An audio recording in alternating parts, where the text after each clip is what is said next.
सभी सुनने वालों को धर्मेंद्र का प्यार भरा नमस्कार। आप सुन रहे हैं full Bible reading challenge day 21। आज हम पढ़ेंगे उत्पत्ति 21, भजन संहिता 41 एंड 42, नीति वचन और मत्ती 21। आइए सुने उत्पत्ति 21। इसहाक का जन्म। यहोवा ने जैसा कहा था वैसा ही सारा की सुधि लेके उसके साथ अपने वचन के अनुसार किया। सारा अब्राहम से गर्भवती हुई और उसके बुढ़ापे में उसी नियुक्त समय पर जो परमेश्वर ने उससे ठहराया था एक पुत्र उत्पन्न हुआ। अब्राहम ने अपने उस पुत्र का नाम जो सारा से उत्पन्न हुआ था इसहाक रखा। और जब उसका पुत्र इसहाक 8 दिन का हुआ तब उसने परमेश्वर की आज्ञा के अनुसार उसका खतना किया। जब अब्राहम का पुत्र इसहाक उत्पन्न हुआ तब अब्राहम 100 वर्ष का था। और सारा ने कहा, परमेश्वर ने मुझे प्रफुल्लित किया है। प्रफुल्लित, नियुक्त, दोनों दोस्तों के नाम आगे बताओ। परमेश्वर का वचन बातें करने वाला वचन है। चलिए, कहीं मेरा प्रचार शुरू ना हो जाए। पूरी बाइबल रीड करना है पहले, इसीलिए सब सुनने वाले भी मेरे साथ प्रफुल्लित होंगे। फिर उसने यह भी कहा, क्या कोई कभी अब्राहम से कह सकता था कि सारा लड़कों को दूध पिलाएगी? पर देखो, मुझसे उसके बुढ़ापे में एक पुत्र उत्पन्न हुआ। वह लड़का बढ़ा और उसका दूध छुड़ाया गया। और इसहाक के दूध छुड़ाने के दिन अब्राहम ने बड़ा भोज किया। हाजिरा और इश्माइल का निकाला जाना। तब सारा को मिस्री हाजिरा का पुत्र जो अब्राहम से उत्पन्न हुआ था हंसी करता हुआ दिखाई पड़ा। इस कारण उसने अब्राहम से कहा, इस दासी को पुत्र सहित निकाल दे, क्योंकि इस दासी का पुत्र मेरे पुत्र इसहाक के साथ भागी नहीं होगा। यह बात अब्राहम को अपने पुत्र के कारण बहुत बुरी लगी। परंतु परमेश्वर ने अब्राहम से कहा, उस लड़के और अपनी दासी के कारण तुझे बुरा न लगे।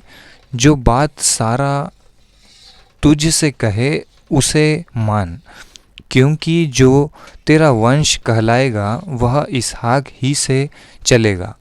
दासी के पुत्र से भी मैं एक जाति उत्पन्न करूँगा, इसीलिए कि वह तेरा वंश है। इसलिए अब्राहम ने सवेरे तड़के उठकर रोटी और पानी से भरी चमड़े की थैली भी हाजिरा को दी और उसने कंधे पर रखी और उसके लड़के को भी उसे देकर उसको विदा किया। वह चली गई और बेशर्बा के जंगल में भटकने लगी।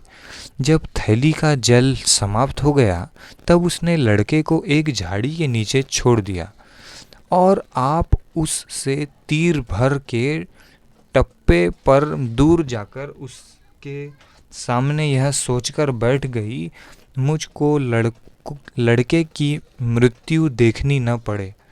तब वह उसके सामने बैठी हुई चिल्ला चिल्ला के रोने लगी। परमेश्वर ने उस लड़के की सुनी और उसके दूत ने स्वर्ग से हाजिरा को पुकार के कहा, हे हाजिरा, तुझे क्या हुआ? मत डर, क्योंकि जहाँ तेरा लड़का है वहाँ से उसकी आवाज़ परमेश्वर को सुन पड़ी है। उठ, अपने लड़के को उठा और अपने हाथ से संभाल, क्योंकि मैं उसके द्वारा एक बड़ी जाति बनाऊंगा। तब परमेश्वर ने उसकी आंखें खोल दी और उसको एक कुआं दिखाई पड़ा। तब उसने जाकर थैली को जल से भरकर लड़के को पिलाया और परमेश्वर उस लड़के के साथ रहा और जब वह बड़ा हुआ तब जंगल में रहते रहते धनुधारी बन गया। वह पारान नामक जंगल में रहा करता था। उसकी माता ने उसके लिए मिस्र देश से एक स्त्री मंगवाई। अब्राहम और अबीमेलेक के बीच संधि। उन दिनों में ऐसा हुआ कि अबीमेलेक अपने सेनापति पिकोल को संग लेकर अब्राहम से कहने लगा, जो कुछ तू करता है उसमें परमेश्वर तेरे संग रहता है, इसीलिए अब मुझसे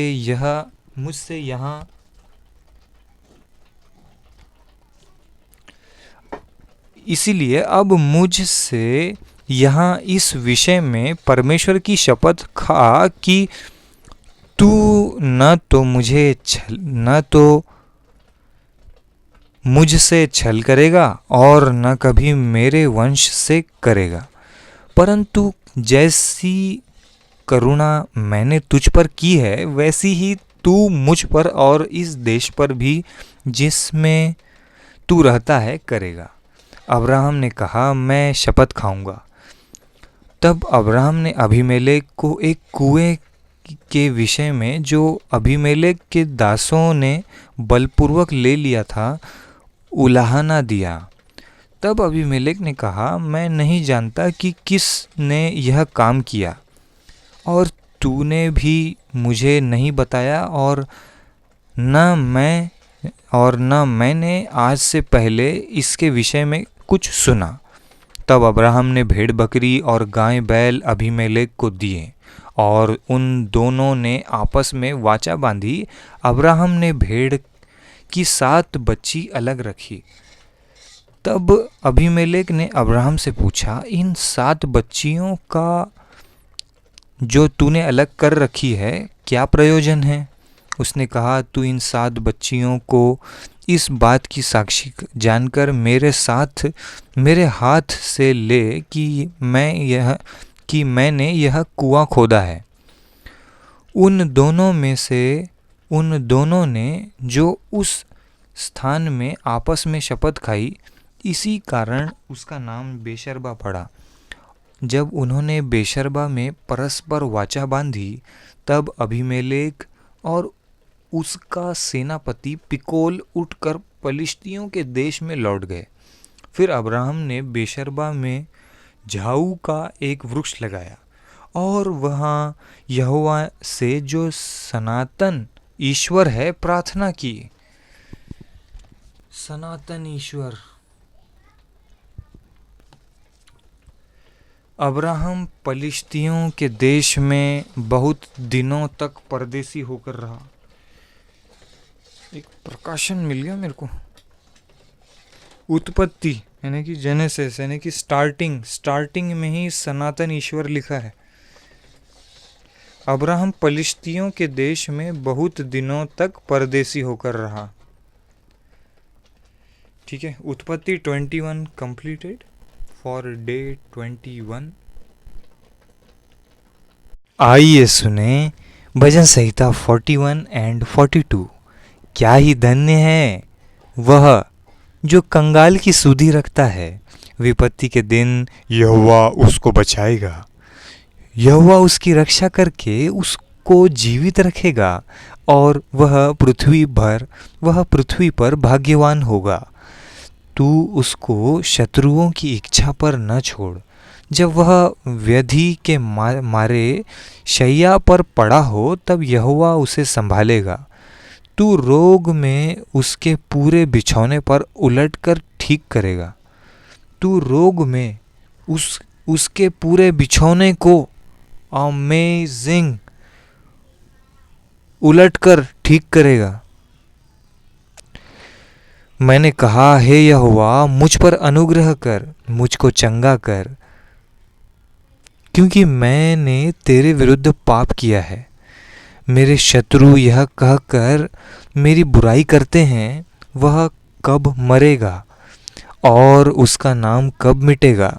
जब वह मुझसे मिलने को आता है, तब वह व्यर्थ बातें बकता है कि जब उसका मन अपने अंदर अधर्म की बातें संचय करता है और बाहर जाकर उनकी चर्चा करता है, मेरे सब बैरी मिलकर मेरे विरुद्ध कानाफूसी करते हैं। वे मेरे ही विरुद्ध होकर मेरी हानि की कल्पना करते हैं। वे कहते हैं, इसे तो कोई बुरा रोग लग गया है। अब जो यह पड़ा है तो फिर कभी उठने का नहीं। मेरा परम मित्र, जिस पर मैं भरोसा रखता था, जो मेरी रोटी खाता था, उसने भी मेरे विरुद्ध लात उठाई है। परंतु हे यहोवा, तू मुझ पर अनुग्रह करके मुझे उठा कि मैं उनको बदला दूं। मेरा शत्रु जो मुझ पर जयवंत नहीं हो पाता, इससे मैंने जान लिया है कि तू मुझसे प्रसन्न है। मुझे तो तू खराई में संभालता और सर्वदा के लिए अपने सम्मुख स्थिर करता है। इज़राइल का परमेश्वर यहोवा आदि से अनंत काल तक धन्य है। आमीन फिर आमीन। दूसरा भाग। अच्छा, भजन संहिता को मेरे ख्याल से 5 भाग में डिवाइड किया है, तो ये दूसरा भाग स्टार्ट हो रहा है। ओके। जैसे हरिणी नदी के जल के लिए हाफती है, वैसे ही हे परमेश्वर मैं तेरे लिए हाफता हूँ। जीवते ईश्वर, हाँ परमेश्वर, मैं प्यासा हूँ। मैं कब जाकर परमेश्वर को अपना मुंह दिखाऊंगा।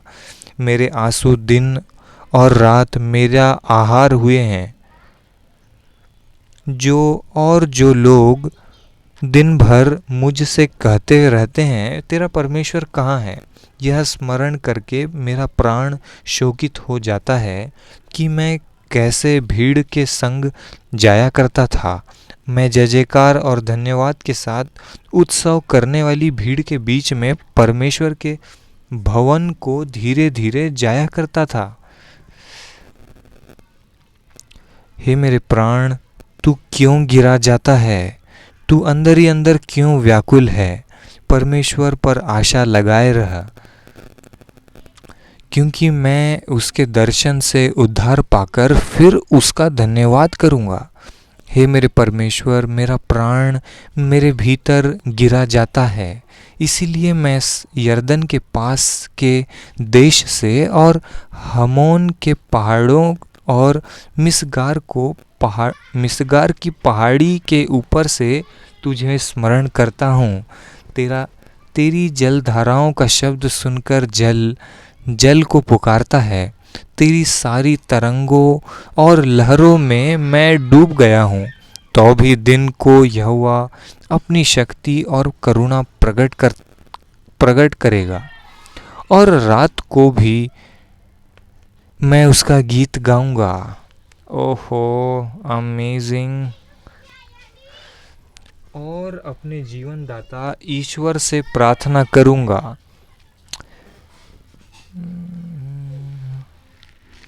मैं ईश्वर से, जो मेरी चट्टान है, कहूँगा, तू मुझे भूल गया? Question mark. मैं शत्रु के अंधेर के मारे क्यों शोक का पहरावा पहने हुए चलता फिरता हूँ? Question mark. मेरे सताने वाले जो मेरी निंदा करते हैं, मानो उससे मेरी हड्डियां चूर चूर हो जाती हैं, मानो कटार से छीदी जाती हैं। क्योंकि वे दिन भर मुझसे कहते रहते हैं, तेरा परमेश्वर कहाँ है? हे मेरे प्राण, तू क्यों गिरा जाता है? तू अंदर ही अंदर क्यों व्याकुल है?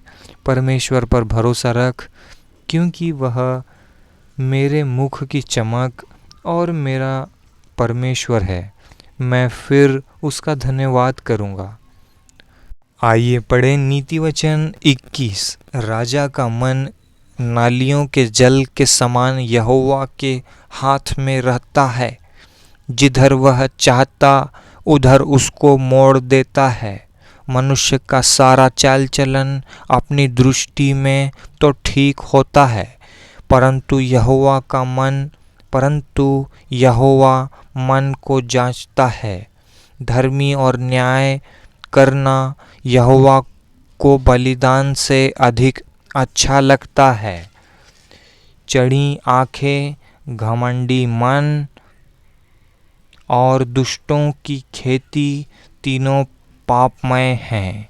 कामकाजी की कल्पनाओं से केवल लाभ होता है, परंतु उतावली करने वाले को केवल घटी होती है। ओहो, ये मेरे बिजनेस के लिए है। नीति वचन 21:5। जो धन झूठ के द्वारा प्राप्त हो, ये हम थोड़ा सोनिया गांधी स्टाइल में पढ़ रहे थे। जो धन झूठ के द्वारा प्राप्त हो वह वायु से उड़ जाने वाला कोहरा है। उसके ढूंढने वाले मृत्यु ही को ढूंढते हैं। देखो, जो धन को ढूंढता है, जो धन झूठ के द्वारा प्राप्त हो वह वायु से उड़ जाने वाला कोहरा है। उसके ढूंढने वाले मृत्यु ही को ढूंढते हैं। क्या 6 मारा है भाई।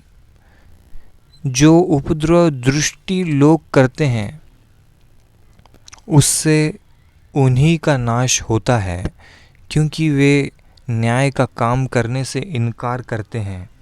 पाप के लदे हुए मनुष्य का मार्ग बहुत ही टेढ़ा होता है, परंतु जो पवित्र है उसका कर्म सीधा होता है। लंबे चौड़े घर में झगड़ालू पत्नी के संग रहने से छत के कोने में रहना उत्तम है। दुष्ट जन बुराई की लालसा जी से करता है, वह अपने पड़ोसी पर अनुग्रह की दृष्टि नहीं रखता। जब ठट्टा करने वाले को दंड दिया जाता है तब भोला बुद्धिमान हो जाता है, और जब बुद्धिमान को उपदेश दिया जाता है तब वह ज्ञान प्राप्त करता है। धर्मी जन दुष्टों के घराने पर बुद्धिमानी से विचार करता है। ईश्वर दुष्टों को बुराइयों में उलट देता है। जो कंगाल की दुहाई पर कान न दे वह आप पुकारेगा और उसकी सुनी न जाएगी। गुप्त में दी हुई भेंट से क्रोध ठंडा होता है, और चुपके से दी हुई घूंस से बड़ी जलजलाहट भी थमती है। न्याय का काम करना धर्मी को तो आनंद, परंतु अनर्थकारियों को विनाश ही का कारण जान पड़ता है। जो मनुष्य बुद्धि के मार्ग से भटक जाए उसका ठिकाना मरे हुओं के बीच में होगा।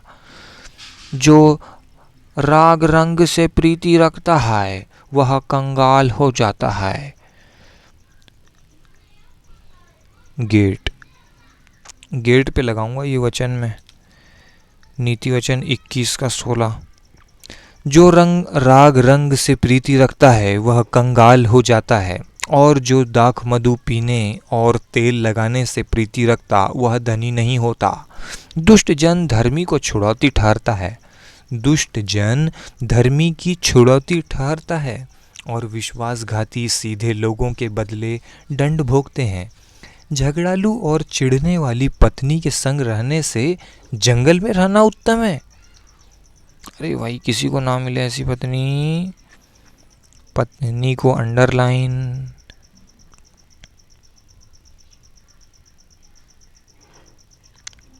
टेन आगे बढ़ते हैं। बुद्धिमान के घर में उत्तम धन और तेल पाए जाते हैं, परंतु मूर्ख उनको उड़ा डालता है। जो धर्म और कृपा का पीछा करता है वह जीवन, धर्म और महिमा भी पाता है।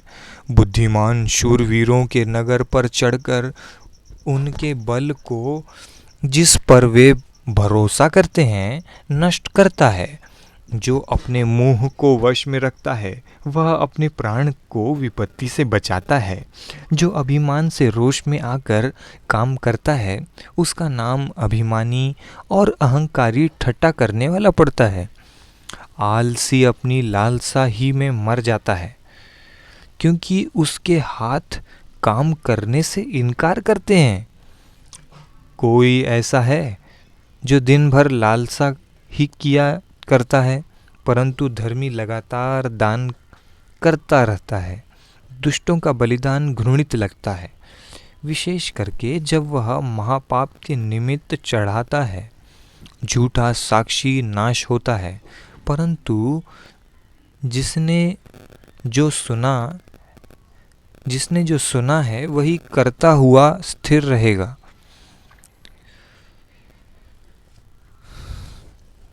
बहुत गहराई वाली बात है भाई। दुष्ट मनुष्य कठोर मुख का होता है।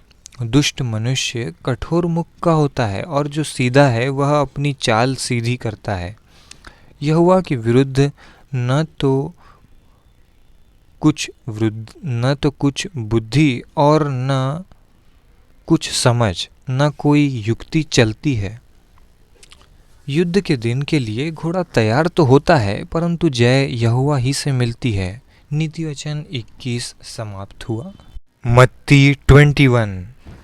जब वे यरूशलेम के निकट पहुँचे और जैतून पहाड़ पर बैतफगे के पास आए, तो यीशु ने 2 चेलों को यह कहकर भेजा, सामने के गाँव में जाओ। वहाँ पहुँचते ही एक गदही बंधी हुई है और उसके साथ बच्चा तुम्हें मिलेगा। उन्हें खोलकर मेरे पास ले आओ। यदि तुम में से कोई कुछ कहे तो कहना कि प्रभु को इनका प्रयोजन है, तब वह तुरंत उन्हें भेज देगा। यह इसलिए हुआ कि जो वचन भविष्यद्वक्ता के द्वारा कहा गया था वह पूरा हो। सिय्योन की बेटी से कहो, देख तेरा राजा तेरे पास आता है। वह नम्र है और गधे पर बैठा है, वरन लादू के बच्चे पर। चेलों ने जाकर जैसा यीशु ने उनसे कहा था वैसा ही किया, और गदही और बच्चे को लाकर उन पर अपने कपड़े डाले, और वह उन पर बैठ गया। तब बहुत से लोगों ने अपने कपड़े मार्ग में बिछाए, और अन्य लोगों ने पेड़ों से डालियां काटकर मार्ग में बिछाई।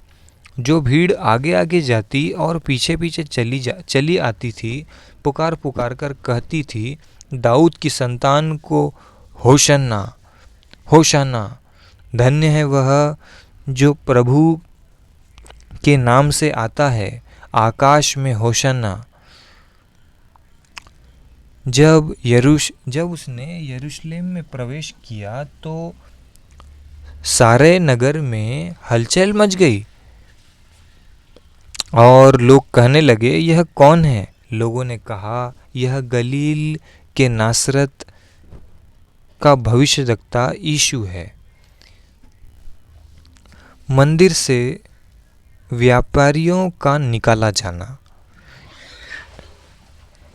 यीशु ने परमेश्वर के मंदिर में जाकर उन सब को जो मंदिर में लेन देन कर रहे थे निकाल दिया, और सराफों को, पीढ़े और कबूतर बेचने वालों की चिड़ियाँ उलट दी, और उनसे कहा, लिखा है, मेरा घर प्रार्थना का घर कहलाएगा, परंतु तुम उसे डाकुओं की खोह बनाते हो। तब अंधे और लंगड़े मंदिर में उसके पास आए, और उसने उन्हें चंगा किया। परंतु जब प्रधान याजकों और शास्त्रियों ने इन अद्भुत कामों को जो उसने किए और लड़कों को मंदिर में दाऊद की संतान को होशन्ना पुकारते हुए देखा, तो वे क्रोधित हुए और उससे कहने लगे, क्या तू सुनता है कि ये क्या कहते हैं? यीशु ने उनसे कहा, हाँ, क्या तुमने यह कभी नहीं पढ़ा, बालकों और दूध पीते बच्चों के मुंह से तू ने अपार स्तुति कराई। तब वह उन्हें छोड़कर नगर के बाहर बैतनिय्याह को गया और वहाँ रात बिताई। फल रहित अंजीर का पेड़। भोर को जब वह नगर को लौट रहा था तो उसे भूख लगी। भोर को जब वह नगर को लौट रहा था, चेक चेक ओके, तो उसे भूख लगी। सड़क के किनारे अंजीर का एक पेड़ देखकर वह उसके पास गया और पत्तों को छोड़ उसमें और कुछ न पाकर उससे कहा, अब से तुझ में फिर कभी फल न लगे। और अंजीर का पेड़ तुरंत सूख गया। यह देखकर चेलों को अचंभा हुआ और उन्होंने कहा, यह अंजीर का पेड़ तुरंत कैसे सूख गया? यीशु ने उनको उत्तर दिया, मैं तुमसे सच कहता हूँ, यदि तुम विश्वास रखो और संदेह न करो तो न केवल यह करोगे जो इस अंजीर के पेड़ से किया गया है, परंतु यदि इस पहाड़ से भी कहोगे, उखड़ जा और समुद्र में जा पड़, तो यह हो जाएगा।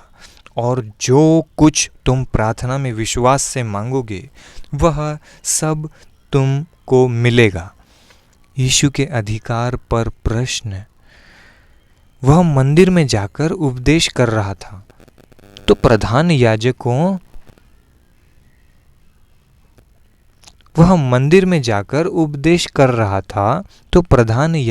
और लोगों के पुरनियों ने उसके पास आकर पूछा, तू ये काम किसके अधिकार से करता है और तुझे यह अधिकार किसने दिया है?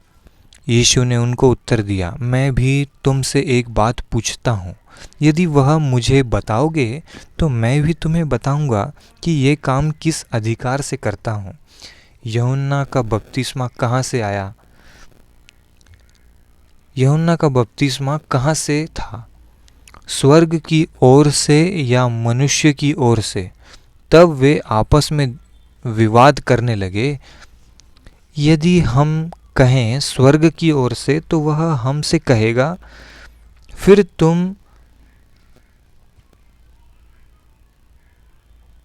फिर तुमने उसका विश्वास क्यों न किया? और यदि हम कहें मनुष्य की ओर से तो हमें भीड़ का डर है, क्योंकि वे सब यूहन्ना को भविष्यद्वक्ता मानते हैं। अंततः उन्होंने यीशु को उत्तर दिया, हम नहीं जानते। उसने भी उनसे कहा, तो मैं भी तुम्हें नहीं बताता कि ये काम किस अधिकार से करता हूँ। तुम क्या सोचते हो? किसी मनुष्य के 2 पुत्र थे। उसने पहले के पास जाकर कहा, हे पुत्र, आज दाख की बारी में काम कर। उसने उत्तर दिया, मैं नहीं जाऊंगा, परंतु बाद में पछता कर गया। फिर पिता ने दूसरे के पास जाकर ऐसा ही कहा। उसने उत्तर दिया, जी हाँ, जाता हूँ, परंतु नहीं गया। इन दोनों में से किसने पिता की इच्छा पूरी की? उन्होंने कहा, पहले ने। यीशु ने उनसे कहा, मैं तुमसे सच कहता हूँ कि महसूल लेने वाले और वेश्या तुमसे पहले परमेश्वर के राज्य में प्रवेश करते हैं। क्योंकि यूहन्ना धर्म का मार्ग दर्शाते हुए तुम्हारे पास आया और तुमने उसका विनाश न किया, पर महसूल लेने वालों और वेश्याओं ने उसका विश्वास किया। और तुम यह देखकर बाद में भी न पछताए कि उसका विश्वास कर लेते। दुष्ट किसानों का दृष्टांत। एक और दृष्टांत सुनो। एक गृहस्वामी था जिसने दाख की बारी लगाई, उसके चारों ओर बाड़ा बांधा। उसने उसमें रस का कुंड खोदा और गुम्मट बनाया और किसानों को उसका ठेका देकर परदेश चला गया। जब फल का समय निकट आया तो उसने अपने दासों को उसका फल लेने के लिए किसानों के पास भेजा, पर किसानों ने उसके दासों को पकड़ के किसी को पीटा और किसी को मार डाला और किसी पर पथराव किया। फिर उसने पहलों से अधिक और दासों को भेजा और उन्होंने उनसे भी वैसा ही किया। अंत में उसने अपने पुत्र को अपने पास यह सोचकर भेजा कि वे मेरे पुत्र का आदर करेंगे। परंतु किसानों ने पुत्र को देखकर आपस में कहा, यह तो वारिस है, आओ इसे मार डालें और इसकी मिरास ले लें। अंततः उन्होंने उसे पकड़ा और दाख की बारी से बाहर निकालकर मार डाला। इसलिए जब दाख की बारी का स्वामी आएगा तो उन किसानों के साथ क्या करेगा? उन्होंने उससे कहा, वह उन बुरे लोगों को बुरी रीति से नष्ट करेगा और दाख की बारी का ठेका दूसरे किसानों को देगा, जो समय पर उसे फल दिया करेंगे। देखो, इस पॉइंट के लिए टाइम पे रिजल्ट चाहिए, नहीं तो नष्ट कर दिया उन्होंने।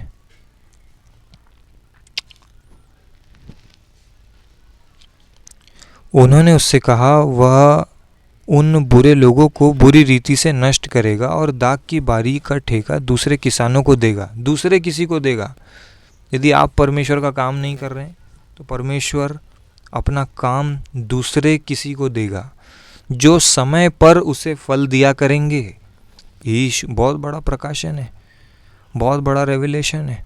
यीशु ने उससे कहा, क्या तुमने कभी पवित्र शास्त्र में यह नहीं पढ़ा, जिस पत्थर को राजमिस्त्रियों ने निकम्मा ठहराया था, वही कोने के सिरे का पत्थर हो गया। वह प्रभु की ओर से हुआ और हमारी दृष्टि में अद्भुत है। इसीलिए मैं तुमसे कहता हूँ कि परमेश्वर का राज्य तुमसे ले लिया जाएगा और ऐसी जाति को जो उसका फल लाए दिया जाएगा। अमेजिंग, बाप रे, बहुत इम्पोर्टेंट है। मत्ती 21 का 43, जो इस पत्थर पर गिरेगा वह चकनाचूर हो जाएगा और जिस पर वह गिरेगा उसको पीस डालेगा। प्रधान याजक और फरीसी उसके दृष्टांतों को सुनकर समझ गए कि वह उनके विषय में कहता है, और उन्होंने उसे पकड़ना चाहा, परंतु लोगों से डर गए क्योंकि वे उसे भविष्यद्वक्ता मानते थे। मत्ती 21 कंप्लीट हुआ। बहुत ही अद्भुत ये वचन है, बहुत इम्पोर्टेंट। मसीहत में रहना है तो इन सब चीज़ों को जानना बहुत ज़रूरी है। मैं अब तक ये सारी चीज़ें नहीं पढ़ पाया था, लेकिन मैं कहता हूँ कि assembly of believers church Nagpur, pastor Anoop Singh ji के मोटिवेशन और उनके प्रयासों से मैं ये पूरी बाइबल पढ़ पा रहा हूँ। मैं एक चीज़ बोल के समाप्त करता हूँ। मैं साइड बाय साइड अपना काम भी कर रहा था, खोआ भी बना रहा था एक हाथ से और दूसरे हाथ से माइक पकड़ के ये रिकॉर्डिंग भी कर रहा हूँ। तो देखो, मैं इतनी मेहनत कर रहा हूँ तो आपको तो सिर्फ सुनना है ध्यान से। आप कार चला रहे हैं, गाड़ी चला रहे हैं, हेडफोन लगाइए और इसे ज़रूर सुनिए। बहुत कष्ट और प्रयासों और एफर्ट्स लेके ये रिकॉर्डिंग मैं पूरी कर रहा हूँ। एक रिकॉर्डिंग को कंप्लीट करने के लिए करीब 2 घंटे लगते हैं उसको बनाने के लिए। आपका बहुत बहुत धन्यवाद। सुनिए और शेयर भी करिए आलसी लोगों को। Thank you.